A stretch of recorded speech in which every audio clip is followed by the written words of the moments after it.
Naging usap-usapan naman sa social media ang pagdalo ng dating PBA player na si Jan Amores nitong linggo sa laban ng Titan Ultra Giant Racers kontra Barangay Ginebra, San Miguel.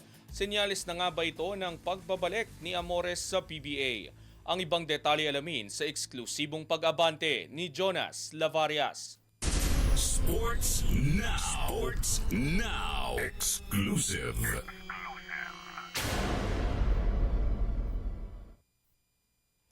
Nananatiling malabo sa ngayon ang posibleng pagbabalik sa PBA ni Jan Amores matapos niyang kumpirmahin na hindi pa umuusad ang kaso kaugnay ng kanyang professional comeback at na-deny ang kanyang isinampang appeal sa Games and Amusement Board o GAB. Namataan si Amores nitong linggo sa laban ng Titan Ultra Giant Racers at Barangay Ginebra, San Miguel at sa eksklusibong panayam na Abante Sports Now. Sinabi niya na inimbitahan lamang siya upang manood ng laro at muling maibalik ang pakiramdam ng panonood ng live sa PBA game matapos ang matagal na panahon.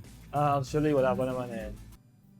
In-invite lang din ako ni Coach, ni Boss Danny na mag-watch para mapamilyarity ko ulit yung kasi tagal ko na rin din nakapanood ng PBA.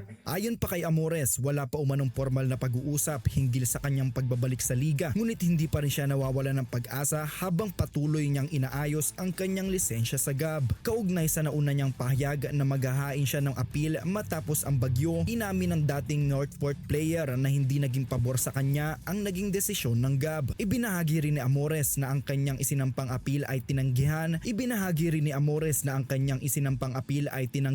Subalit bukas umano siyang gawin ang anumang kinakailangan upang maipakita ang kanyang pagsisikap na makabalik, kabilang na ang posibleng pagsasagawa ng community service. Dagdag pa niya, sayang umano ang pagkakataong makabalik sa paglalaro kaya handa siyang sumunod sa anumang ipapagawa sa kanya kung sakaling mabigyan ng panibagong pagkakataon.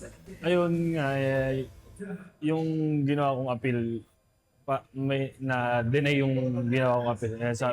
Ako naman, hindi ako nawawala ng pag-asa na kung ano pa yung kailangan kong gawin, kung kailangan kong mga community service or what, gagawin ko para kahit paano makabalik ako kasi sayang pa rin yung pagkakataon na makabalik ulit ako sa paglalaro. Samantala, hindi maitago ni Amores ang pananabik na muling makapasok sa isang PBA venue, lalo na't matagal na rin mula nang huli siyang makapanood ng laro ng personal. Aniya, ramdam na ramdam niya pa rin ang tindi ng laban, lalo pat Barangay Ginebra ang kalaban ng Titan, dahilan upang lalo siyang ma-excite bilang isang dating manlalaro. Yun nga, papunta pala excited na ako manood talaga kasi na-miss ko to.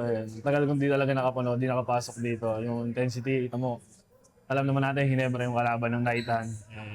Kaya excited lang din ako manood. Matatanda ang tuluyang binawi ng GAB ang professional license ni Amores kasunod ng isang insidente noong 2024. Sa kabila nito, patuloy niyang ipinapakita ang determinasyong makabalik sa profesional na basketball habang hinihintay kung may panibagong pagkakataong bubuksan para sa kanya ang GAB.